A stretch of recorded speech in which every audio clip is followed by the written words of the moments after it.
Good morning, all of you. Today we are going to complete chapter number 5, Measurement of Length and Motion.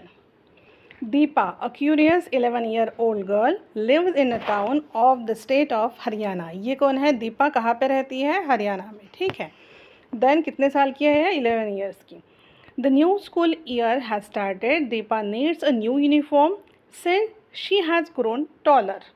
Her mother takes her to a cloth shop. अब देखो नया school है, नया class उसका start हुआ है, अभी उसकी थोड़ी हाइट बढ़ गई है, तो उसे क्या चाहिए? New uniform.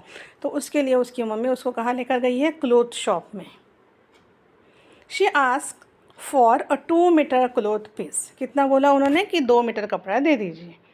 Then the shopkeeper measures the cloth using a metal measuring rod. तो उसने क्या किया? उसके पास एक मेटल का रॉड था, मेजरिंग रॉड, उससे उसने वो गिनकर उसको दिखाया. Then the tailor takes her measurements using a flexible measuring tape. Her mother instructs the tailor to increase the length of her uniform by 4 अंगुला. अब देखो, वो जब क्लोथ शॉप में गई थी तब कितना कपड़ा लेकर आई थी? 2 मीटर. ठीक है. फिर वो लोग टेलर के पास गए तो टेलर ने क्या किया? जो फ्लेक्सिबल मेजरिंग टेप रहता है उससे उसका नाप लिया. तो उसकी मम्मी ने क्या कहा? कि आप उसके यूनिफॉर्म की लेंथ 4 अंगुला मतलब 4 फिंगर से बढ़ा दो, विड्थ उसकी. ठीक है. अब देखो ये दीपा क्या सोच रही हैं. Are the tape and rod similar to the scale that the elder sister has in her geometry box? What did mother mean by 4 angula? Then Deepa shares her experience with her school friends Anish, Hardeep, Padma, Tasneem and this leads to a discussion amongst them. अब दीपा ने ये सारी चीज़ जो है वो अपने दोस्तों के साथ शेयर की और देखो अभी क्या होता है उस डिस्कशन में. ये देखो ये चारों भी यहाँ पर खड़े हैं, दीपा, अनीश, हरदीप, पद्मा और तस्नीम. ठीक है. How do we measure? Hardeep says, I have seen my grandmother measuring cloth by the length of her arm. किससे मेज़र करती है वो cloth? By the length of her arm. Then, have you ever seen how a farmer measures length to divide his fields into bed? He walks and counts the number of his strides, says Padma. Padma ने कहा कि तुमने देखा है कि ये farmer अपना जो खेत है, फील्ड जो है, वो कैसे मेज़र करते हैं? तो कैसे मेज़र करते हैं? He walks and counts the number of his strides. Strides मतलब पता है तुम लोगों को क्या होता है? जब हम लोग चलते हैं तो हमारे 2 पैरों के बीच में जो अंतर रहता है, जो डिस्टेंस रहता है, उसे कहते हैं strides. Then oh, not just the length of the strides. Sometimes they also use the length of their feet to measures. Adds Anish. अनिश ने कहा कि स्ट्राइड ही नहीं यूज़ करते, कभी कभी क्या करते हैं? अपने फिट की जो लेंथ है वो भी यूज़ करते हैं मेज़रमेंट के लिए. Deepa says excitedly, measuring length using body parts must be so much fun. Let us also measure something using a body part. उसने कहा कि अरे मेज़र करना है वो भी by using क्या बॉडी पार्ट यूज़ करके? तो ये तो बहुत अच्छी चीज़ है, मतलब बहुत मज़ा आता होगा इसमें. तो हम लोग ये करके देखते हैं. What should we measure? Okay, let us measure the length of table in our classroom, says Tasneem. अब उन्होंने डिसाइड किया कि चलो हम लोग मेज़रमेंट करेंगे. तो तस्नीम ने कहा कहाँ से स्टार्ट करते हैं? किसकी? टेबल की length. Padma adds, and which body part should we use to measure it? Deepa says, let us use our hand span. देखो वहाँ पर पिक्चर में दिखाया है ना, उसे कहते हैं हैंड स्पैन. ठीक है. Then I will show you how to use it. I have been seen my mother using it. She call is balisht. क्या कहती थी उसकी मम्मा उसे? बलिस्ट. Then Hardeep adds, okay let us also note down our measurement. कि ठीक है हम लोग मेज़रमेंट करते हैं और उसको नोट करके रखते हैं. देखो अभी बच्चों ने क्या किया? मेज़र किया. वो टेबल सेम ही है. ओके. अब देखो यहाँ पर टेबल में दिया है measuring the length of the table. Anish, कितना हुआ अनिश का number of hand span? Slightly more than 13. Padma 13. Then Tasneem slightly less than 13. Deepa between 13 and 14. और Hardeep 14. Padma says, oh, the number of handspans is different for all of us. So what can we say about the length of the table? अब उसने कहा हमको हर किसी ने measure किया, लेकिन यहाँ पर तो नंबर ऑफ़ हैंडस्पैन जो है ये अलग है. तो हमें कैसे समझ में आएगा कि टेबल की लेंथ एग्जैक्ट क्या है? But why should the number be different? Hardeep आज थॉटफुली. अब ये हरदीप सोच के बोला कि ऐसा क्यों हुआ, नंबर क्यों डिफरेंट आए? Tasneem says, I can guess. Our handspans are of different sizes. Correct है ना? हर किसी के हैंड स्पैन की जो साइज़ होती है वो कैसी होती है, डिफरेंट होती है. Anish gives an idea. Let us check this. So all five of them put their handspan along each other and arrive at the conclusion that the lengths of their handspan are different. फिर उन्होंने लोगों ने सबके ना हैंडस्पैन measure करके देखे तो उनको समझ में आ गया कि हैंडस्पैन का जो लेंथ है वो कैसी है, हर किसी की अलग अलग है. Deepa says thoughtfully, no wonder people use scales and measuring tapes. तो देखो उनको समझ में आया कि पीपल्स क्यों मेजरिंग टेप यूज़ करते हैं और स्केल यूज़ करते हैं. Deepa and her friends compare the length of table with the length of their hand span. The length of table is express in terms of their hand span. Here the hand span use for measurement is an example of a unit. अब यहाँ पर देखो उन्होंने किस चीज़ से measure किया था, table hand span से. तो हैंड स्पैन क्या हो गया वहाँ पर, यूनिट हो गया. किस चीज़ का, लेंथ का, टेबल की लेंथ का. So and the length is express in two part, एक तो number of hand span and कितने यूनिट हुए. For example if the length of table is found to be 13 hand span, तो यहाँ पर 13 क्या हो गया, नंबर, और यूनिट क्या लगा उसको, hand span. Correct. Then however, hand spans and other similar units such as length of hand, foot, fist or fingers differ from person to person. Thus, there is a need for such a unit for which measurement of the same length made by different people do not differ. अगर हम लोग कोई भी चीज़ body part से measure करेंगे तो वो different ही आएगा. इसलिए एक ऐसे कुछ तो भी चाहिए था जिसमें क्या होगा, ऐसा कुछ यूनिट चाहिए था कि जो हर लोगों के लिए अलग ना हो, सिमिलर हो. ठीक है, चलिए.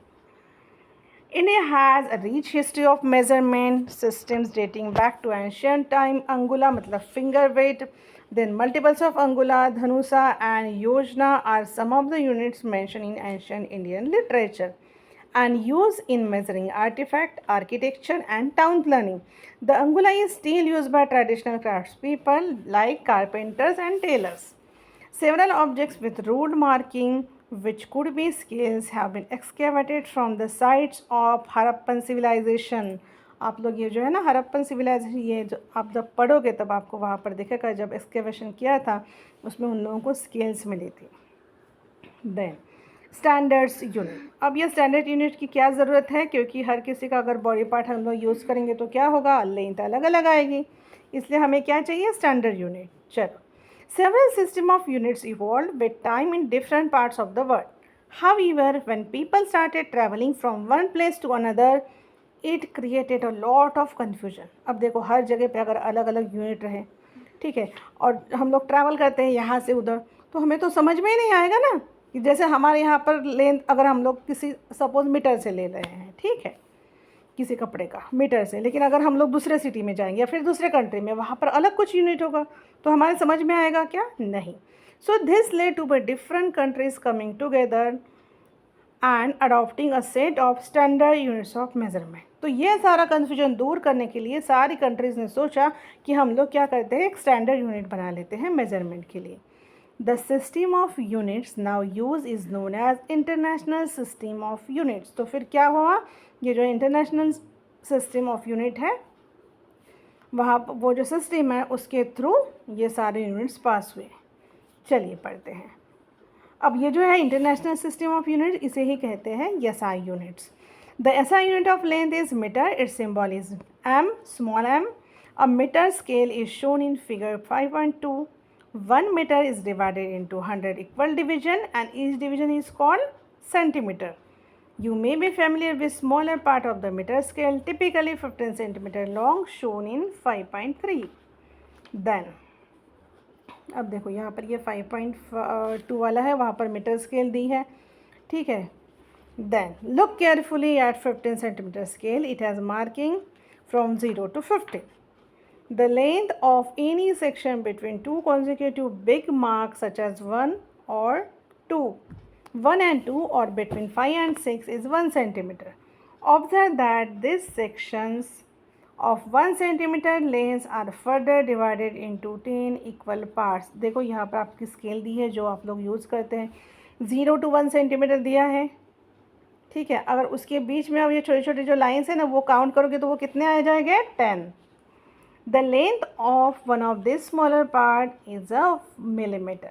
So 1 millimeter is the smallest value of the length that you can measure using this scale. So 1 millimeter is equal to 1/10 of centimeter. Then for measuring larger length, we use larger unit. उन्हें कहते हैं kilometers, which is equal to 1 kilometer is equal to 1000 meter. And for measuring smaller length, we use units such as centimeter or millimeter. यहाँ पर देखो उन लोगों ने दिया है 1 kilometre is equal to 1000 metre, 1 metre is equal to 100 centimetre and 1 centimetre is equal to 10 millimetre. चलिए then अच्छा ये बच्चे क्या बात कर रहे हैं. Suppose we all measure the length of table again but this time using a metre scale. Will our result still be different? Deepa ने कहा no, but we should first learn the correct way of using scale to measure length. अब इनका discussion हुआ कि अगर हम लोग क्या करेंगे, मेजरिंग स्केल यूज़ करेंगे तो भी डिफरेंट आएगा क्या हमारा रिजल्ट. तो दीपा ने कहा नहीं, लेकिन उसके लिए क्या करना पड़ेगा, हमें यह समझना पड़ेगा कि मेजरिंग स्केल प्रॉपरली कैसे यूज़ करते हैं. Correct way of measuring length. For measuring any length we need an appropriate scale. For example, if you want to measure the length of your pencil, you may use a 15 centimeter scale जो आपके compost box में होती है.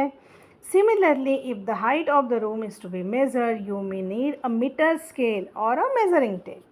You cannot directly measure the girth of the tree or the size of your chest using a meter scale. For such measurement, flexible measuring tape such as Taylor's tape is more suitable.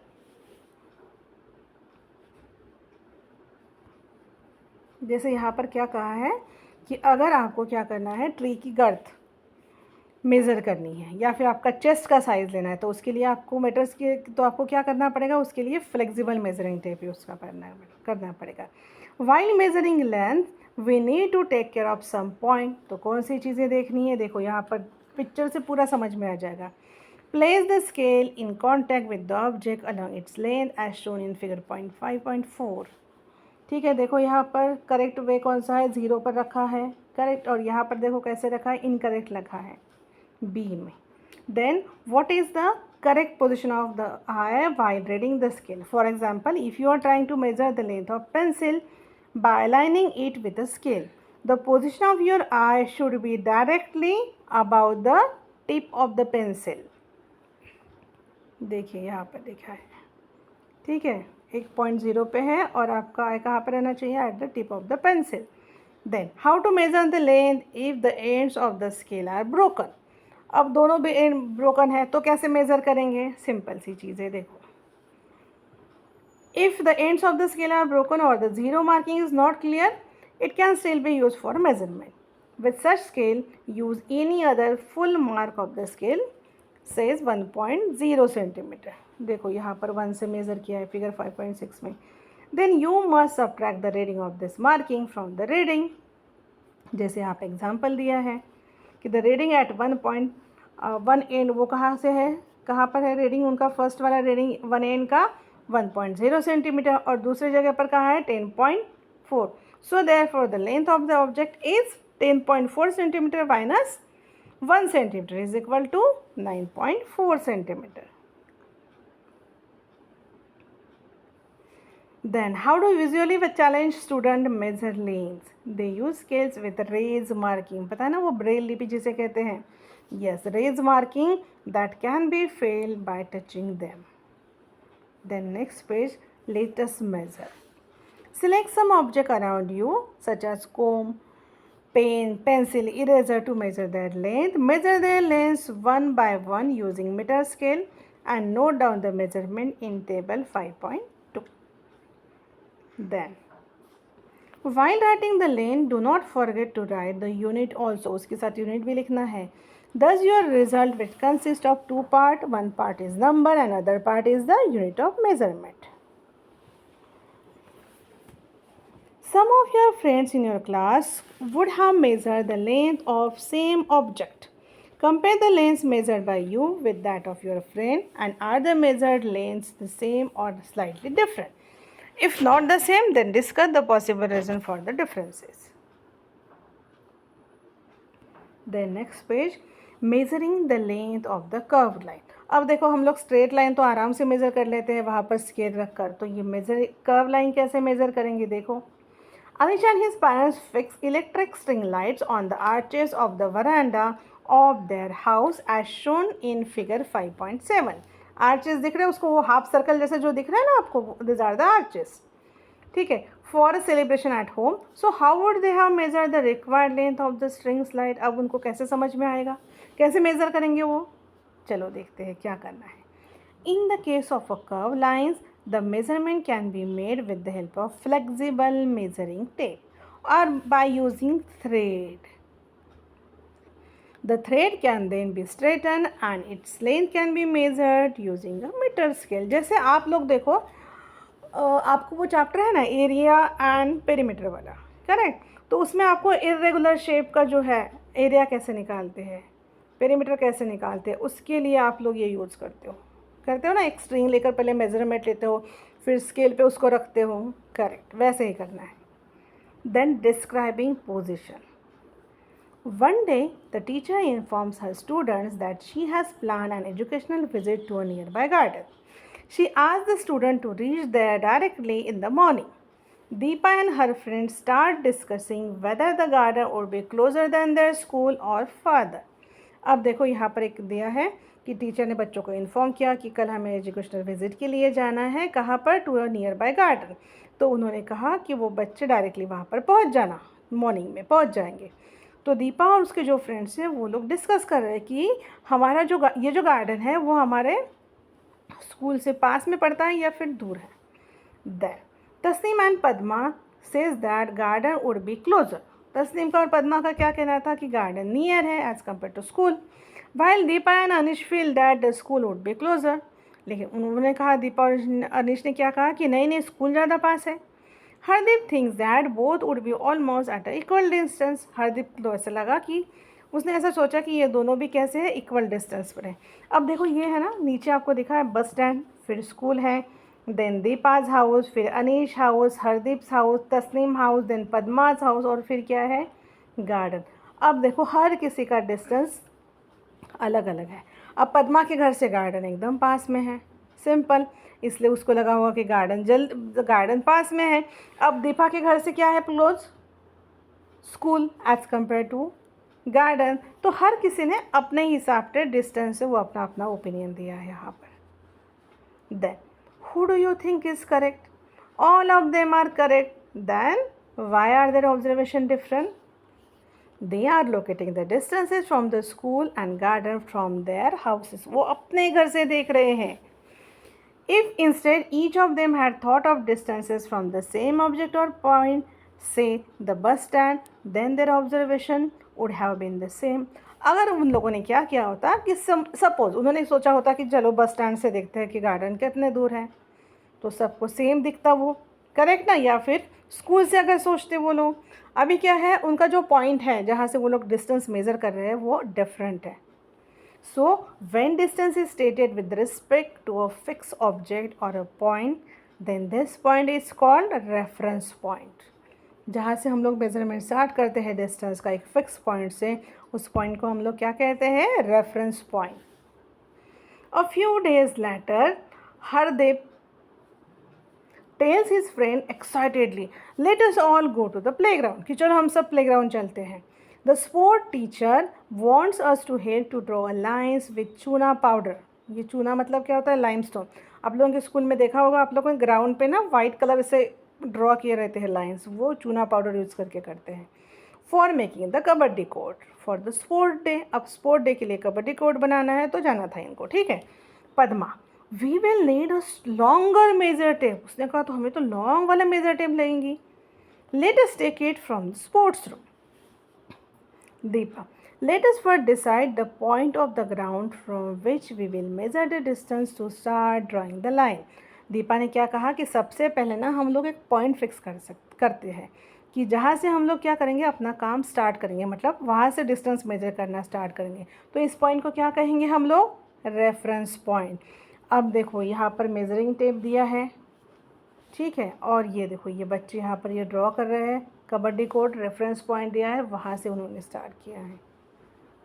Then, after a few days, Padma was traveling by bus to visit her grandparents in Delhi. कुछ दिनों के बाद क्या हुआ, ये पद्मा कहीं travel कर रही थी, कहाँ जा रही थी, अपने ग्रैंड पेरेंट्स को मिलने के लिए Delhi. She was eager to reach Delhi and was reading the kilometer stones on the side of the road. Road के साइड में किलोमीटर स्टोन रहते हैं, तो वो देख रही थी कि उसके ऊपर कितने किलोमीटर लिखे हैं. No one of the kilometer stone it was written, sorry, on one of the kilometer stone it was written Delhi 70 kilometre. ठीक है, तो उस स्टोन पे रखा था कि दिल्ली वहाँ से, मतलब उस पॉइंट से कितना दूर है, 70 किलोमीटर. तो वो जो स्टोन है वो क्या हो गया, वो reference point from that stone. Further on the next kilometre stone read Delhi 60 kilometre. Each kilometre stone indicated to her that she was getting closer to her grandparents house. उसको समझ में आ रहा था कि अभी वो धीरे धीरे कहाँ जा रही है, दिल्ली के पास जा रही है. 10 kilometre stones indicated her distance from Delhi. So Delhi is the reference point in this situation. तो यहाँ पर दिल्ली क्या हुआ था, हर जगह पे स्टोन की पोजीशन चेंज हो रही थी, लेकिन एक पॉइंट फिक्स था, वो था दिल्ली वाला. करेक्ट. तो यहाँ पर फिक्स वाला पॉइंट कौन सा हुआ, दिल्ली. तो वो हमारा हो जाएगा रेफरेंस पॉइंट. देन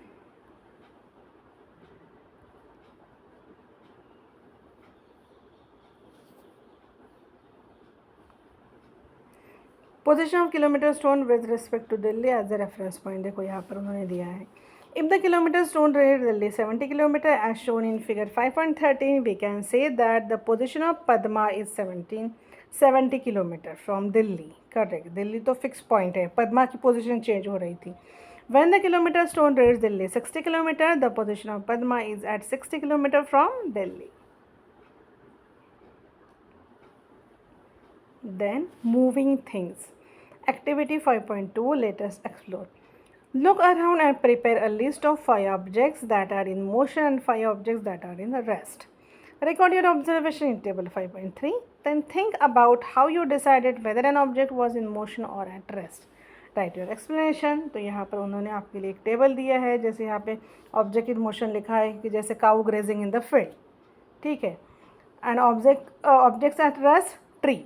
जैसे आप घर में लिख सकते हो ऑब्जेक्ट्स एट रेस्ट कौन सा रहेगा, टेबल हमारा. ठीक है. अब मोशन वाला पकड़ लो, पंखा. ठीक है. ऐसे आप एग्जाम्पल्स इसमें ले सकते हो. Then compare and analyse your justification. How can one decide if an object is in motion or at rest. यहाँ पर पूछा है कि आप कैसे फिक्स करते हो कि ये वाला ऑब्जेक्ट रेस्ट पोजिशन में है और ये वाला मोशन वाले पोजिशन में. चलिए देखते हैं. An object is said to be in motion if its position changes with respect to reference point with time. हम कब बोलते हैं कि वो मोशन में है, जब उस चीज़ की पोजीशन चेंज होती है विथ रिस्पेक्ट टू उसका reference point with time. If an object is not changing its position with respect to reference point and time, तो उसे हम कहेंगे rest. It is in rest. Then चलिए हम पढ़ लेते हैं. Deepa looked around her in a bus and noticed that all the passengers were seated. She looked around again after a minute, found them still occupying their seats. She wondered, are they moving?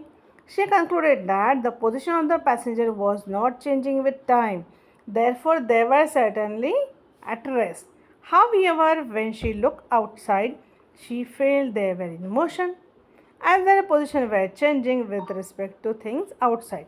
The reference point is important in deciding whether an object is in rest or in motion. If Deepa considered herself as a reference point, then passengers were at rest. However, if she considered any object outside the bus as the reference point, then the passengers were in motion.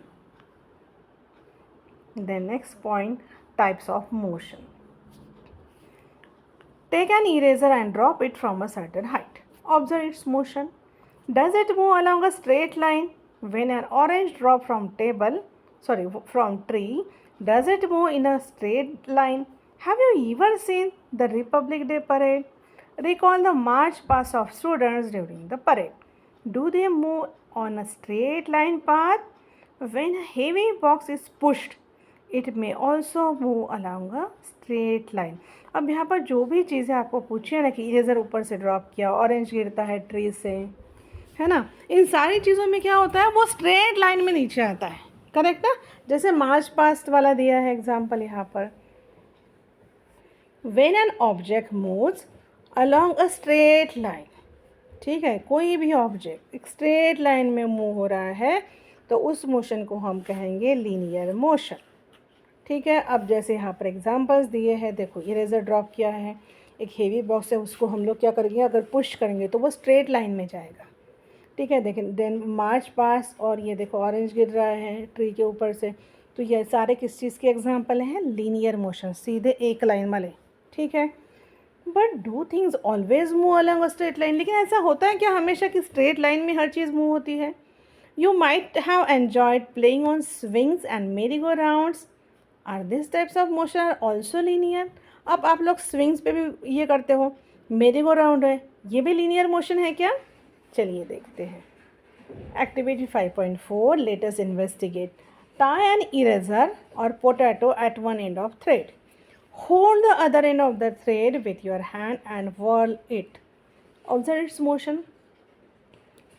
Is the motion of the eraser at same as that of the merry-go-round? अब आप उसको वैसे करो, आप जब उसको ऊपर thread पकड़ते हो उसको गोल गोल घुमाते हो तो उसका मोशन कैसे हो जाता है, मेरी गो राउंड में भी वैसे घूमते हो ना तुम लोग, yes. So when an object moves along a circular path, गोल गोल गोल गोल घूम रहा है, then its motion is called circular motion. देखो यहाँ पर, ये देखो ये बच्ची हैं, यहाँ पर ये मेरी गो राउंड है आपका, तो ये कैसे हो रहा है, round and round, round and round, तो ये क्या हो गया, circular motion. Then tie an eraser or a potato at one end of the thread. Hang the eraser by holding the other end of the thread and keep your hand steady, जैसे यहाँ पे picture में दिया है। Using the other hand, take the eraser slightly to one side and then release. एक हाथ में पकड़ के रखना है, दूसरे हाथ से इरेजर को पकड़ना है, ठीक है, और उसको एक साइड में लेकर उसको छोड़ देना है। अब देखो यहाँ पर क्या हो रहा है, does it start moving to and fro, ये क्या हो रहा है यहाँ पर, ये जो इरेजर है आगे जा रहा है पीछे जा रहा है। Is its motion similar to the motion of swing, हम लोग स्विंग पर भी ऐसे ही करते हैं ना, आगे जाते हैं पीछे आते हैं, ठीक है। When an object moves to and fro about some fix position, तो उस मोशन का हम कहेंगे oscillatory motion. Then next, let us investigate. Take a thin metal strip of about 50 centimeter long, hold its one end pressed to a table. You may use a few books or brick to hold it. देखो जैसे picture में है ना वैसे रखना है, ठीक है। Press the free end of the strip slightly and let it go. तो क्या होगा, वो भी ऊपर नीचे जाएगी। Observe the motion of this end of the strip. Does it move up and down? This is an also example of oscillatory motion.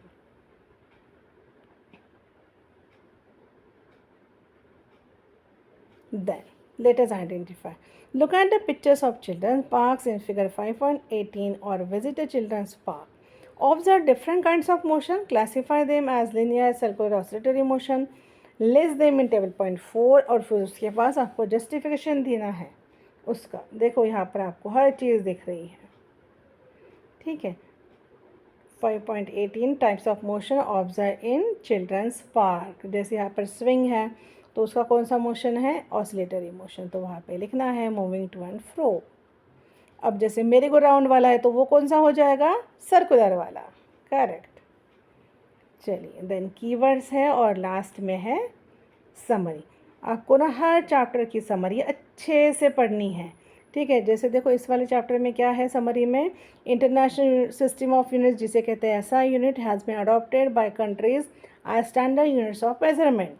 Then SI unit of length is metre, symbol क्या है, small m। 1 kilometre is equal to 1000 metre, 1 metre is equal to 100 centimetre and 1 centimeter is equal to 10 millimeter. Then when distance is stated with respect to a fixed object or a fixed point, then this point is called reference point. Then an object is said to be in motion if its position changes with respect to reference point with the time. Then when an object moves along a straight line, तो क्या कहेंगे हम उसे, कौन सा motion है, linear motion. Then when an object moves along a circular path, तो कौन सा मोशन हो गया, circular motion. Then when any objects move to and fro about any fix position, its motion is called oscillatory motion.